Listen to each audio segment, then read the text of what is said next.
नमस्कार दोस्तों, obtuse S पे आप सभी का स्वागत है। आज के इस वीडियो में हम ये जानेंगे कि सी के थ्रू बीटेक कैसे किया जा सकता है। सबसे पहले तो ये चीज़ जानेंगे क्या एलिजिबिलिटी है, किस किस यूनिवर्सिटी में कौन कौन से कोर्सेज़ ऑफ़र किए जाते हैं, क्या क्या सब्जेक्ट कॉम्बिनेशन उनके लिए होना चाहिए। जाहिर सी बात है ये यूजी के लिए है, और सिर्फ बीटेक ही नहीं, उन सब्जेक्ट कॉम्बिनेशन से हम डिफरेंट यूनिवर्सिटी में बीएससी भी कर सकते हैं डिफरेंट कोर्सेज़ के अंदर। तो ये सारी इन्फॉर्मेशन आपके बारे में जानेंगे, और ये चैनल आपको आने वाले समय में कुछ स्पेशल टॉपिक्स में आपकी हेल्प भी करने वाला है। तो इसीलिए जो लोग भी पहले चैनल पर नए हों या चैनल को अभी तक सब्सक्राइब नहीं किया है, वो चैनल को सब्सक्राइब ज़रूर कर लीजिए, जिससे अगर कोई भी नई इम्पॉर्टेंट अपडेट आपके पास सीयूईटी से रिलेटेड आए, बीटेक से रिलेटेड, बीएससी से रिलेटेड, यूजी से रिलेटेड, पीजी से रिलेटेड, तो आप तक सबसे पहले पहुंचे, सबसे ऑथेंटिक अपडेट आपको मिले। इसलिए इसको सब्सक्राइब ज़रूर करिएगा। वीडियो पसंद आएगी तो लाइक ज़रूर करिएगा। कोई क्वेरी होगी तो उसको कमेंट सेक्शन में ज़रूर लिखिएगा। चलिए वीडियो को शुरू करते हैं। तो सीयूईटी यूजी के एग्ज़ाम चल रहे हैं, बट नेक्स्ट ईयर फिर से सीयूईटी यूजी के एग्ज़ाम होंगे। और अभी जो लोग 12th में हैं या 12th के बाद जो भी 12th में हैं या जिन्होंने अभी तक एडमिशन नहीं लिया है, वो टारगेट ज़रूर करेंगे। कुछ लोग का एम होगा कि सीयूईटी के थ्रू डिफरेंट ब्रांचेस में आप जाके बीटेक करें या अच्छी अच्छी यूनिवर्सिटीज़ में आप जाके बीएससी करें। तो ये आपका एम ज़रूर होगा। आपके इसी एम को हम साकार करने के लिए, आपको समझाने के लिए कि आप कैसे पढ़ें, क्या क्या टॉपिक है आपको पढ़ना है, ये सारी डिटेल हम देने आपको यहाँ पर आए हुए हैं, आपके लिए ही आए हुए हैं। तो सबसे पहले शुरू करते हैं एलिजिबिलिटी। तो चूँकि ये यूजी का कोर्स है, अगर ये यूजी का कोर्स है तो आपको सबसे पहले क्या होना चाहिए, 12th आपका कंप्लीट होना चाहिए, 12th आपका पासड आउट होना चाहिए। ठीक है, तो 12th पास आउट होना चाहिए। आप 12th में हैं तब भी आप ये एग्ज़ाम दे सकते हैं, लास्ट समय में आप दे सकते हैं ये एग्ज़ाम। तो सबसे पहले तो ये बेसिक सी क्राइटेरिया है जो आपको जानना है। अब बात करते हैं बीटेक की। तो सबसे पहले बीटेक में क्या है कि आपके जब भी आपका सीयूईटी का पेपर होता है उसमें 3 सेक्शन होते हैं। आप सभी लोग जानते होंगे, अगर थोड़ा भी उसको रिसर्च आपने किया होगा। पहला सेक्शन आपको होता है सेक्शन 1A। इसमें क्या होता है, आपको एक लैंग्वेज सेलेक्ट करनी होती है 13 लैंग्वेजेस में से, और 40 क्वेश्चंस करने होते हैं 50 क्वेश्चन में। ठीक है, एक लैंग्वेज आप सेलेक्ट करेंगे, 13 क्वेश्चंस इन्होंने अपने ब्रोशर में दे रखा है सीयूईटी ने। आप उस 13 लैंग्वेज दे रखा है अपने ब्रोशर में, आप उसमें से कोई एक लैंग्वेज को सेलेक्ट करेंगे, और उसके बाद फिर आप उससे रिलेटेड सारे कुछ आपको कॉम्प्रिहेंशन दिया जाएगा, पैसेज दिया जाएगा, और आपका लिटरेरी एप्टीट्यूड और वोकेबलरी एप्टीट्यूड चेक किया जाएगा उस लैंग्वेज का। फिर इसका सेकंड पार्ट होता है, उसमें क्या होता है कि एक और पार्ट लैंग्वेज, 20 लैंग्वेज का एक हिस्सा होता है। उसमें से आपको एक लैंग्वेज चूज़ करनी होती है, बट आप वो लैंग्वेज नहीं चूज़ कर सकते हैं जो आपने यहाँ पर चूज़ कर लिया था। तो इसके अलावा कोई एक और लैंग्वेज आपको चूज़ करनी होती है। तो कोशिश ये करिए कि इंग्लिश एक लैंग्वेज आप ज़रूर रखिए, बहुत ज़रूरी है इंग्लिश लैंग्वेज। तो एक लैंग्वेज आप इंग्लिश ज़रूर चूज़ करके रखिए, क्योंकि बहुत सारी यूनिवर्सिटीज़ में इंग्लिश एज अ कॉम्बिनेशन आपसे पूछा जाएगा। अब यहाँ पर भी आपको क्या करने हैं, 35 आउट ऑफ 40 करने हैं। ठीक है, 35 या 40 आउट ऑफ 45 या 50 क्वेश्चन आप अटेम्प्ट कर सकते हैं। सेम यहाँ भी होगा, आपका रीडिंग कम्प्रीहेंशन वगैरह आता है, जिसमें आपका लिटरेरी एप्टीट्यूड और वोकेबलरी एप्टीट्यूड ये सारी चीज़ें चेक की जाती हैं। 45 मिनट्स आपको यहाँ भी दिए जाते हैं। तो पहला सेक्शन हो गया जो लैंग्वेजेस का है। दूसरे सेक्शन पर आते हैं डोमेन सब्जेक्ट आपके जो होते हैं। इस डोमेन सब्जेक्ट में आपके 27 डोमेन सब्जेक्ट दिए गए हैं, जिसमें आप मैक्सिमम 6 सेलेक्ट कर सकते हैं। अभी ये कॉम्बिनेशन भी मैं आपको बताऊंगा कि कैसे आप मैक्सिमम 6 सेलेक्ट कर सकते हैं। तो उसमें से आपको क्या करना है, 40 में क्वेश्चन करने हैं 50 क्वेश्चन में से, और आपको 45 मिनट का क्या समय दिया जाएगा। तो उसमें आपको 40 क्वेश्चन अटेम्प्ट करने रहेंगे। तो ये है। उसके बाद आपका आता है जनरल टेस्ट। जनरल टेस्ट में आपको नॉर्मली जीके जीएस ये सारी चीज़ें पूछते हैं। 60 आउट ऑफ 75 आपको अटेम्प्ट करने हैं। और इसमें क्या है, आपका जनरल नॉलेज है, करंट अफेयर है, मेंटल एबिलिटी है, न्यूमेरिकल एबिलिटी है, क्वांटिटिव रीजनिंग है। ये सारी चीज़ें आपको पूछी जाएंगी, जिसमें बेसिक मैथ वगैरह, एनालिटिकल रीजनिंग है, और 60 मिनट इसमें आपको मिलेगा। तो अभी देखते हैं सब्जेक्ट कॉम्बिनेशन हम कैसे बनाते हैं। मैक्सिमम आप क्या है, 9 सब्जेक्ट आप चूज़ कर सकते हैं मैक्सिमम। अब अगर हम बात करें मैक्सिमम, अगर आप 9 सब्जेक्ट चूज़ कर रहे हैं, और आप मान लीजिए जनरल टेस्ट आपने एक चूज़ कर लिया, ठीक है, यहाँ पे मैं इस तरह से लिखता हूँ कि आपने एक जनरल टेस्ट ले लिया, ठीक। अब लैंग्वेज में आप या तो एक लैंग्वेज ले सकते हो या फिर आप 2 लैंग्वेज ले सकते हो। अगर आप 2 लैंग्वेज सेलेक्ट कर लिए तो 2 लैंग्वेज सेलेक्ट करने के बाद आप यहाँ पे 6 जो है सब्जेक्ट चूज़ कर सकते हैं, तो टोटल क्या हो जाएगा, 9 हो जाएगा। और यहाँ पर भी वहाँ पे चूँकि मैक्सिमम 6 लिखे हुए हैं, तो आप जो है जब इस तरह से सिलेक्ट करेंगे या तो एक लैंग्वेज सिलेक्ट कर लीजिए, और इसमें क्या है मैक्सिमम 6 आप सब्जेक्ट चूज़ कर सकते। तो जीटी तो आपका जनरल टेस्ट तो आपको, अगर आपका मन है तो आपको करना ही करना है, इसमें ऑप्शन नहीं है। मतलब आप अगर आप चाहें तो नहीं भी कर सकते हैं, बट बहुत सारी यूनिवर्सिटीज़ में ये कॉम्बिनेशन मांगा जाता है। लैंग्वेज में भी कोई आप एक सिलेक्ट कर सकते हैं और या कोई 2 सिलेक्ट कर सकते हैं, और मैक्सिमम आप क्या है 6 जो है आपके डोमेन सब्जेक्ट सेलेक्ट कर सकते हैं। तो एक तो ये तरीका है। अब देखिए जनरल टेस्ट आपने कर लिया, यहाँ पे जैसे लिखा हुआ था कि आपको देखिए सेक्शन 1 आप इसमें कि आप मैक्सिमम जो है 6 सब्जेक्ट यहाँ पे चूज़ कर सकते हैं, 6 आप जो है सेलेक्ट कर सकते हैं डोमेन में। तो अब देखते हैं क्या क्या लैंग्वेज हैं। सबसे पहले 1A में आते हैं, क्या क्या लैंग्वेज आपको दिखती हैं, ये देखिए 13 लैंग्वेज का एक हिस्सा है, इसमें से आपको एक चूज़ करना है। Gujarati, Oriya, Bengali, Tamil, Telugu, Kannada, Malayalam, Marathi, Assamese, Punjabi, English, Hindi and Urdu. अब इसमें से कोई एक लैंग्वेज सेलेक्ट कर लीजिए, कोशिश करिए कि इंग्लिश सेलेक्ट करिए, क्योंकि बहुत सारे अभी हम कॉम्बिनेशन देखेंगे, बहुत सारी यूनिवर्सिटीज़ देखेंगे जो बीटेक में पार्टिसिपेट करती हैं, और आप उसमें पाएंगे कि इंग्लिश जो है वो बहुत सारे यूनिवर्सिटीज़ में आपसे पूछा जाता है। तो एक तो सब्जेक्ट कॉम्बिनेशन में आप इंग्लिश ज़रूर रखिए। उसके बाद जो दूसरा सब्जेक्ट अगर आप लेना चाह रहे हैं तो आपको वहाँ पे एक 20 लैंग्वेजेस मिलेंगी, जिसमें से आपको एक लैंग्वेज सेलेक्ट करना है, एक्सेप्ट जो आपने अभी पहले सेलेक्ट किया था। उसके अलावा आप कोई एक लैंग्वेज और चूज़ करिए। इसमें क्या क्या है, French, Spanish, German, Nepali, Persian, Italian, Arabic, Sindhi, Sanskrit, Kashmiri, Konkani, Bodo, Dogri, Maithili, Manipuri, Santhali, Tibetan, Japanese, Russian और चाइनीज़। तो इसमें आप देख सकते हैं कि आपको कोई भी ऐसी लैंग्वेज नहीं मिल रही जो ओवरलैप करे, तो इसमें से भी आप कोई एक लैंग्वेज चूज़ कर सकते हैं अगर आप चाहते हैं तो ये एक तरीका हो गया। अब देखिए आगे बढ़ते हैं, अगर हम थोड़ा सा कि अब डोमेन में क्या क्या है तो उसको भी देख लेते हैं एक बार। तो जैसा कि मैंने आपको बताया था कि आप क्या है कि 9 एग्ज़ाम दे सकते हैं CUET UG में। CUET में आप कितने एग्ज़ाम दे सकते हैं, 9 एग्ज़ाम दे सकते हैं। अगर हम जनरल टेस्ट को कॉमन रखें और लैंग्वेज अगर आप यहाँ पर मान लीजिए कोई 2 लैंग्वेज सेलेक्ट करते हैं तो आपके मैक्सिमम डोमेन बनते हैं 6, और अगर आप 3 लैंग्वेज सेलेक्ट करते हैं तो मैक्सिमम डोमेन बनते हैं 5। अगर आप एक लैंग्वेज सेलेक्ट करते हैं तो भी आप डोमेन मैक्सिमम 6 ही रख सकते हैं। तो आप मैक्सिमम यूटिलाइजेशन अगर आप देखें तो आप कहाँ कर रहे हैं, आप यहाँ कर रहे हैं। तो आपको मैक्सिमम यूटिलाइजेशन करना चाहिए, जिससे ज़्यादा आप सब्जेक्ट ज़्यादा से ज़्यादा यूनिवर्सिटीज़ में आप एलिजिबल हो पाएँ। तो मैक्सिमम यूटिलाइजेशन के लिए आपको यहाँ पे 6 सब्जेक्ट कॉम्बिनेशन चूज़ कर लेने चाहिए, मतलब जिससे ज़्यादा से ज़्यादा यूनिवर्सिटी में जाए, और फिर 6 से कम भी आप कर सकते हैं। थोड़ी सी रिसर्च आपको करनी पड़ेगी। इसमें देखिए आपको डोमेन में क्या क्या मिलता है, कंप्यूटर साइंस या इन्फॉर्मेटिक्स प्रैक्टिस है, इकोनॉमिक्स या business economics, engineering graphics, accountancy या बुक कीपिंग, बायोलॉजी या biological studies, biotechnology, biochemistry, business studies, chemistry.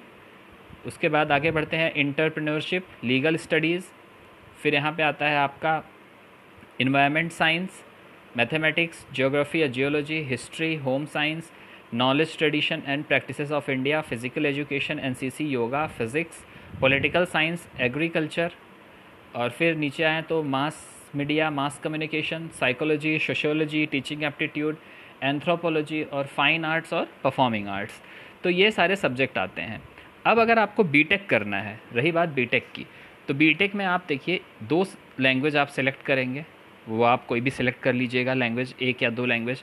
English जिसमें से आप ज़रूर करिएगा, ये मैं आपको रिक्वेस्ट कर रहा हूँ, क्योंकि बहुत सारे यूनिवर्सिटीज़ में इंग्लिश बिल्कुल पूछता है। तो इंग्लिश आपने एक सिलेक्ट किया, 6 सब्जेक्ट लेने हैं, इसमें से एक अगर आपको बीटेक करना है तो मैथमेटिक्स आप ज़रूर लीजिएगा, फिज़िक्स आप ज़रूर लीजिएगा, केमिस्ट्री आप ज़रूर लीजिएगा, और फिर बायोटेक्नोलॉजी वगैरह भी कुछ लोग करते हैं, तो आप बायोलॉजी भी ले सकते हैं जो लोग चाहें तो ये 4 कॉम्बिनेशन तो आपके 4 सब्जेक्ट तो पक्के ही पक्के रहते हैं अगर आप बीटेक करने जा रहे हैं। इसके बाद भी अगर आप कहीं और बीएससी, साथ में बीएससी भी, जब आप बीएससी करते हैं तो बहुत जगह आप देखेंगे कि आपको डोमेन में फ़िज़िक्स मांगेगा, इंग्लिश लैंग्वेज मांगेगा और जनरल टेस्ट भी आपको मांगेगा। तो ये अगर किए रहेंगे तो आप बीएससी के लिए भी अच्छी यूनिवर्सिटीज़ में एलिजिबल हो जाते हैं। इसके अलावा अगर आप एग्रीकल्चर में भी जाना चाहते हैं, आप अपना स्कोप बढ़ाना चाहते हैं, तो आप इसमें एग्रीकल्चर भी रख लीजिए। मैं ज़्यादातर अभी साइंस स्ट्रीम के बच्चों के लिए बात कर रहा हूँ जिनका 12th में साइंस है, ठीक है, जिन्होंने 12th में साइंस ले रखा है और साइंस में मैथ या बायो लेके पढ़ रहे हैं। तो आपका ये सारा इस तरह से 6 आपके सब्जेक्ट बनते हैं। 6 सब्जेक्ट आप रिसर्च करके चूज़ कर सकते हैं। तो 6 सब्जेक्ट जब आप चूज़ करेंगे तो आपके पास मैक्सिमम अपॉर्चुनिटी रहेगी कि मैक्सिमम आपके गेट खुले रहेंगे कॉलेजेस के, क्योंकि आप मैक्सिमम जगह के लिए एलिजिबल रहेंगे। तो चलिए अब देखते हैं कुछ यूनिवर्सिटीज़ को जो बीटेक ऑफ़र करती हैं और देखते हैं कि उनके यहाँ जो बीटेक है उसमें क्या क्या कोर्स की स्पेसिफिकेशन वो मांग रहे हैं, आप क्या क्या किए होने चाहिए, क्या क्या आपने डोमेन लिया रहना, क्या क्या आपका डोमेन होना चाहिए, क्या आपका जनरल टेस्ट होना चाहिए, लैंग्वेज क्या होनी चाहिए, ये सारी चीज़ हम देखते हैं। अब हमारे सामने एक लिस्ट है, इसमें आपके गवर्नमेंट और प्राइवेट दोनों यूनिवर्सिटीज़ मिक्स हैं और ये आपका क्या क्या सब्जेक्ट लेंगे ये देखना इम्पॉर्टेंट है। जैसे एपेक्स यूनिवर्सिटी है, एपेक्स यूनिवर्सिटी आपको बीटेक देती है इलेक्ट्रिकल, मैकेनिकल, सिविल और कंप्यूटर साइंस में, और वो केवल और केवल जनरल टेस्ट मांग रहे हैं, बाकी कुछ भी नहीं मांग रहे हैं। तो अगर आप जनरल टेस्ट दिए होंगे तो यहाँ पे आप एलिजिबल हो जाते हैं। जैसे बीएचयू है, बीएचयू बहुत ही फेमस यूनिवर्सिटी, आप सभी लोग जानते हैं, बनारस हिंदू यूनिवर्सिटी। अब ये दो प्रोग्राम ऑफ़र करता है, एक तो बीटेक ऑफ़र करता है फूड टेक्नोलॉजी में और एक डेयरी टेक्नोलॉजी में। दोनों के लिए देखिए आपको क्या होना चाहिए, फ़िज़िक्स, केमिस्ट्री और मैथ। आपके डोमेन जो है वो 3 होने चाहिए, फ़िज़िक्स, केमिस्ट्री, मैथ। आप इंग्लिश अगर इंग्लिश लिए हो या ना लिए हो कोई फ़र्क नहीं पड़ता, आपने जनरल टेस्ट दिया है नहीं दिया है कोई फ़र्क इन्हें नहीं पड़ता है। इन्हें बस ये है कि आप पीसीएम में काम किए हो तभी आपको मिलेगा। बेनेट यूनिवर्सिटी है, इसी तरीके से ये एक प्राइवेट यूनिवर्सिटी है। अगर आप बायोटेक्नोलॉजी में जाना चाहते हैं तो आपको केवल ये फ़िज़िक्स और बायोलॉजी मांगते हैं। वहीं अगर आप बीटेक आप इंजीनियरिंग फ़िज़िक्स में कर रहे हैं तो physics mathematics, electronics and communication में कर रहे हैं तो फ़िज़िक्स मैथमेटिक्स, और अगर आप कंप्यूटर साइंस में कर रहे हैं तो भी आपको फ़िज़िक्स एंड मैथमेटिक्स ये मांगते हैं। इसी तरीके से अगर आप ये देखिए बीएमएल मुंजल यूनिवर्सिटी है, अब ये देखिए ये कितने सारे सब्जेक्ट मांग रहे हैं। अब देखिए यही है, इसीलिए ज़्यादा से ज़्यादा सब्जेक्ट कॉम्बिनेशन बनाने चाहिए आपको। अब इनका क्या है, इलेक्ट्रॉनिक्स एंड कंप्यूटर साइंस में ये मांग रहे हैं फ़िज़िक्स, मैथमेटिक्स, इंग्लिश, 3 चीज़ तो आपकी होनी चाहिए। देखिए यहाँ पे एक लैंग्वेज भी इन्होंने मांग ली, and any one of the subject, और एक सब्जेक्ट होना चाहिए किसमें से, या तो केमिस्ट्री लीजिए या बायोलॉजी लीजिए या कोई टेक्निकल वोकेशनल सब्जेक्ट लीजिए, जैसे कंप्यूटर साइंस वहाँ पे था। ये सारे सब्जेक्ट्स आप ले, इनमें से कोई एक सब्जेक्ट आप और रखिए। तो बेसिकली ये क्या है, आपसे 4 सब्जेक्ट मांग रहे हैं। उसी तरीके से यहाँ से अगर आपको मैकेनिकल करना है तो यहाँ पे फ़िज़िक्स, मैथमेटिक्स, इंग्लिश और फिर से वही केमिस्ट्री, बायोलॉजी और टेक्निकल वोकेशनल में से एक कोर्स। सेम इनका है कंप्यूटर साइंस और इंजीनियरिंग के लिए भी। वहीं अगर कैरियर पॉइंट यूनिवर्सिटी में आप जाएँ तो कैरियर पॉइंट यूनिवर्सिटी भी आपको कुछ इसी तरीके से मांगती है कि आपका जनरल टेस्ट जरूर होना चाहिए। देखिए कैरियर पॉइंट यूनिवर्सिटी के लिए, अगर कैरियर पॉइंट यूनिवर्सिटी की हम बात कर रहे हैं, ये फ़िज़िक्स, केमिस्ट्री, मैथ और कंप्यूटर साइंस मांगती है। साथ ही आपको यहाँ पे जनरल टेस्ट, यहाँ लैंग्वेज की कोई डिमांड नहीं है। तो इसी तरीके से ये देखिए इनका अलग अलग, बायोटेक्नोलॉजी में ये बायोलॉजी मांगते हैं, बाकी जगह ये पीसीएम ही मांग रहे हैं। तो अलग अलग यूनिवर्सिटीज़ के अलग अलग सब्जेक्ट की अपनी अलग अलग नेसेसिटी हैं जिसको आपको फुलफ़िल करना ही करना है। और अगर सेंट्रल यूनिवर्सिटी ऑफ हरियाणा देखें, ये गवर्नमेंट यूनिवर्सिटी है, ये देखिए ये पीसीएम मांग रही है, मोस्ट केसेस में इनका पीसीएम ही है। आप अगर देखें तो सेंट्रल यूनिवर्सिटी ऑफ कर्नाटका अगर आप देखें, मैं मार्क करता चल रहा हूँ, सेंट्रल यूनिवर्सिटी ऑफ कर्नाटका अगर आप देखें तो ये इलेक्ट्रिकल और इलेक्ट्रॉनिक्स 2 सब्जेक्ट में आपको देते हैं और इसमें भी आपको केवल पीसीएम ही चाहिए। वहीं अगर आप गलगोटिया में जाएँ तो आपको इंग्लिश एक एक्स्ट्रा लैंग्वेज के तौर पे ज़रूर चाहिए और बाकी आपको पीसीएम ही चाहिए। किसी भी इनके अगर आप कोर्स में हिस्सा लेना चाहते हैं, सब्जेक्ट में किसी भी कोर्स में आप अगर एडमिशन लेना चाहते हैं, पीसीएम तो इम्पॉर्टेंट है, साथ में आपको इंग्लिश ज़रूर चाहिए। आईईएस यूनिवर्सिटी है, ये सब प्राइवेट यूनिवर्सिटी है, गलगोटिया, आईईएस। अगर इसमें आपको करना है तो देखिए यहाँ पे इंग्लिश ज़रूर होनी चाहिए और फिज़िक्स, केमिस्ट्री, मैथ होनी चाहिए। तो इंग्लिश और पीसीएम, इंग्लिश पीसीएम, ये इनकी डिमांड है। तो एक लैंग्वेज आप देख सकते हैं और फिर पीसीएम। तो इस तरह से आप देख रहे हैं कि डिफरेंट यूनिवर्सिटीज़ की डिफरेंट डिमांड है। मैं एक बार पूरा पीडीएफ एक गो थ्रू कर दे रहा हूँ, आप लोग पॉज करके स्क्रीनशॉट ले सकते हैं अपने इन्फॉर्मेशन के लिए, जिससे आपको समझ में आता रहे कि किस किस यूनिवर्सिटी में क्या क्या है। क्योंकि अब आप तैयारी शुरू करेंगे आने वाले समय में, आपके पास पूरा 1 साल रहेगा, हम आपकी पूरी मदद करेंगे। कुछ सब्जेक्ट्स में, ज़्यादातर आपकी फ़िज़िक्स और मैथमेटिक्स में पूरी मदद की जाएगी। इंग्लिश में भी मोस्ट प्रोबेबली हम मदद कर सकते हैं। और आप जिससे अच्छी यूनिवर्सिटी में जाएं, अच्छे कोर्सेज़ में आप हिस्सा लें। आप देखिए यहाँ पे जैसे जगन्नाथ यूनिवर्सिटी है हरियाणा में, तो वो केवल इनको लैंग्वेज चाहिए, बाकी इनको कुछ नहीं चाहिए, इंग्लिश इंग्लिश इंग्लिश। ये देखिए आप देख सकते हैं, आप स्क्रीनशॉट ले लिए होंगे, उम्मीद मैं कर रहा हूँ। KR मंगलम यूनिवर्सिटी है, ये देखिए फिजिक्स केमिस्ट्री मैथ, और एक आप कंप्यूटर या इन्फॉर्मेटिक्स में से कुछ किए रहिए, तो ये है इनका इम्पॉर्टेंट, आप ये भी देख सकते हैं। तो आप स्क्रीनशॉट लेते जाइए इन सब चीज़ों के। फिर आपका Madan Mohan Malviya university of technology बहुत ज़्यादा अच्छी यूनिवर्सिटी है, अगर मैं बात करूं, ये गवर्नमेंट यूनिवर्सिटी है और बहुत ही ज़्यादा अच्छी यूनिवर्सिटी है, और मतलब काफ़ी ज़्यादा अच्छी यूनिवर्सिटीज़ है, बाकी प्राइवेट में जाने से बेहतर। इसमें देखिए क्या है, एक लेटरल एंट्री होती है, उसमें अगर आप कंप्यूटर साइंस या इंजीनियरिंग ग्राफिक कोई एक किए हो और मैथमेटिक्स और जनरल टेस्ट दिए हो, या फिर अगर आप कंप्यूटर साइंस से करना चाह रहे हैं तो फिज़िक्स केमिस्ट्री और मैथ PCM तो होना चाहिए। साथ ही आप बायोलॉजी या कंप्यूटर साइंस या इंफॉर्मेशन प्रैक्टिस केमिस्ट्री के अलावा फिज़िक्स और मैथ कंपलसरी है, केमिस्ट्री के साथ ये 3-4 ऑप्शंस हैं जो आप कर सकते हैं। अगर आप सिविल इंजीनियरिंग में ले रहे हो तो PCM, computer science and engineering में ले रहे हैं आप, ये तो मानव रचना का आ गया। मानव रचना में अगर आप BTech कर रहे हैं सिविल इंजीनियरिंग में PCM, कंप्यूटर साइंस में कर रहे हैं तो PCM, ये सारे देखिए PCM ही ये मांग रहे हैं मानव रचना। तो स्क्रीनशॉट आई होप आप सभी लोगों ने ले लिया होगा। मानव रचना के सब में आपका PCM ही मांगा गया है। आप किसी में एडमिशन लेना चाहें, किसी भी कोर्सेज़ में इनके अगर आप रजिस्टर करना चाह रहे हो तो सब में इनका PCM ही है। तो अलग अलग यूनिवर्सिटीज़ की अलग अलग डिमांड है। जैसा आप नागालैंड यूनिवर्सिटी देखिए, तो ये भी PCM मांग रहे हैं, और बायोटेक्नोलॉजी में PCM के साथ साथ बायोलॉजी भी मांग रहे हैं, ये भी ध्यान दीजिए। उसके अलावा PCM तो आपको मैक्सिमम चीज़ों में मांगेगा ही मांगेगा। फिर NIIT है, इसमें आपका मैथमेटिक्स और फिज़िक्स मांगते हैं, और कुछ और यूनिवर्सिटी में केवल जनरल टेस्ट मांगते हैं। कुछ यूनिवर्सिटी में जैसे श्री माता वैष्णो देवी यूनिवर्सिटी, इसमें लैंग्वेज टेस्ट और फिज़िक्स और मैथ मांगते हैं। फिज़िक्स मैथ में आपकी पूरी मदद इस चैनल पर की जाएगी, जो लोग भी तैयारी करना चाह रहे हैं। बहुत सारे में जनरल टेस्ट ही केवल मांग लेते हैं। तो इस तरीके से हर एक यूनिवर्सिटी की अपनी अलग अलग डिमांड है, अपनी अलग अलग उनकी ज़रूरतें हैं। उन ज़रूरतों को ध्यान में रखिए, अपने टारगेट को ध्यान में रखिए, और फिर आप जाके उस पर तैयारी शुरू करिए। तैयारी के लिए आप क्या करेंगे, आपका जो भी कोर्स है वो केवल आपके क्लास 12th के कोर्स से आएगा, यानी जो फिज़िक्स है वो क्लास 12th की आएगी। आपका जो मैथमेटिक्स या केमिस्ट्री है वो क्लास 12th का आएगा। इंग्लिश तो एक बहुत ही वाइड स्कोप वाला सब्जेक्ट है, उसमें आपको पूरा पढ़ना पड़ेगा। बायोलॉजी आपके क्लास 12th की लेवल की आएगी। तो क्लास 12th के लेवल की सारी चीज़ें आप तैयार रखिए। आपको मैं बार बार कह रहा हूँ, चैनल से जुड़े रहिए। अगर सब्सक्राइब नहीं किया तो सब्सक्राइब कर लीजिए। आपको फ़िज़िक्स और मैथमेटिक्स में पूरी मदद की जाएगी, सब कुछ आपको बहुत ही अच्छे से पढ़ाया जाएगा, जिससे आप अगर पढ़ के जाएंगे तो इस एग्ज़ाम को बहुत ही आसानी से क्रैक करके आएंगे। ये मेरा वादा रहा है आपसे, और इसीलिए चैनल पर बने रहिए।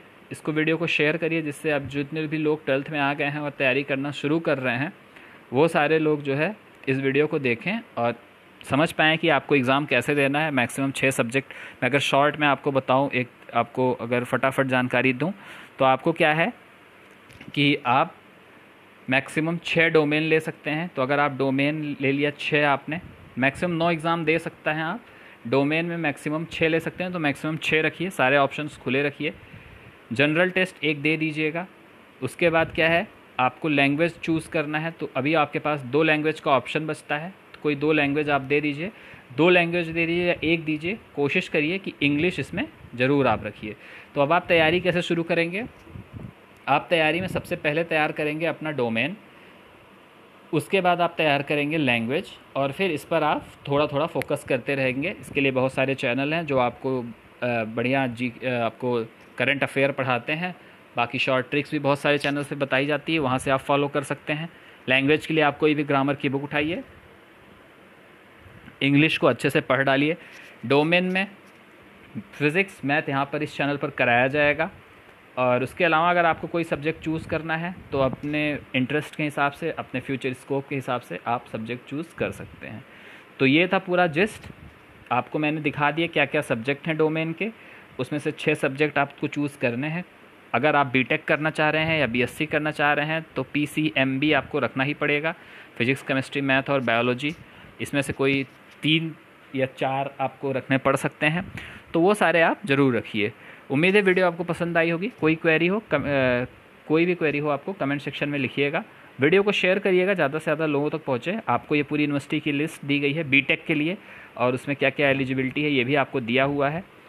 तो जो भी आपको और इन्फॉर्मेशन चाहिए हो कमेंट सेक्शन में लिखिए, हम आपके लिए लेकर आएंगे। अगले वीडियो में हम बताएंगे क्या डिटेल आपका सब्जेक्ट, आपको क्या क्या टॉपिक्स पढ़ने हैं फिज़िक्स में, मैथमेटिक्स में। ये आपको बहुत ही डिटेल में डिस्कस किया जाएगा कि क्या क्या पढ़ने हैं और ये कैसे इस चैनल पर आपको पढ़ाए जाएंगे। तो इसी के साथ वीडियो को यहीं समाप्त करते हैं। धन्यवाद।